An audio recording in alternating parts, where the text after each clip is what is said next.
প্রিয় দর্শক, আসসালামু আলাইকুম। আপনারা সবাই কেমন আছেন? আশা করছি আপনারা সবাই অনেক ভালো আছেন। বন্ধুরা, কিভাবে আপনি আপনার বাড়ির আশেপাশে কলা চাষ করুন বন্ধুরা। এই কলা চাষে তেমন কোনো খরচ নেই, খুবই অল্প খরচে আপনারা বাড়ির আশেপাশে এই কলা চাষ করতে পারেন বন্ধুরা।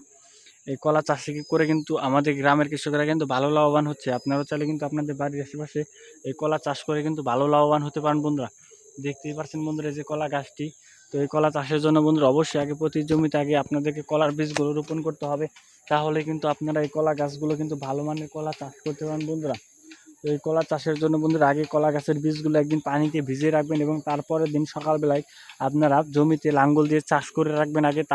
তারপর জমিতে কিন্তু অবশ্যই একটু সার দিবেন, গোবর দিবেন এবং তারপর একটু পানি দেওয়ার পর যদি আপনারা এই কলার বীজগুলো যদি রোপণ করেন, তাহলে দেখবেন যে আপনাদের এই কলাগুলো কিন্তু খুবই সুন্দর হবে। এবং এই যে কলা কিন্তু বেশ কয়েকটি জাতের হয়ে থাকে বন্ধুরা, সাগর কলা, সবরি কলা বা আনাইসা কলা বা বিচা কলা।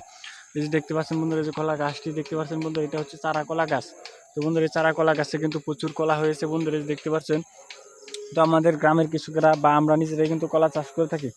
এই কলা চাষে তেমন খরচ নেই, খুবই অল্প খরচে কলা চাষ করতে পারেন বন্ধুরা। তো বন্ধুরা, আমরা নিজেরাই কলা চাষ করে থাকি, আপনারাও চাইলে কলা চাষ করতে পারেন বন্ধুরা।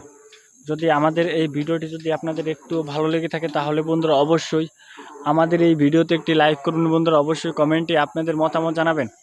আর যদি আপনারা কলা চাষ করতে চান, তাহলে বন্ধুরা অবশ্যই আপনাদেরকে বেশ কিছু কলা গাছের চারা লাগাতে হবে বন্ধুরা। আপনারা কমপক্ষে 50 থেকে 100টি গাছে কলা গাছের চারা যদি আপনারা প্রতি জমিতে লাগিয়ে রাখেন, তাহলে দেখবেন যে আপনারা ভালো লাভবান হতে পারেন বন্ধুরা। আসসালামু আলাইকুম আপনাদের সবাইকে।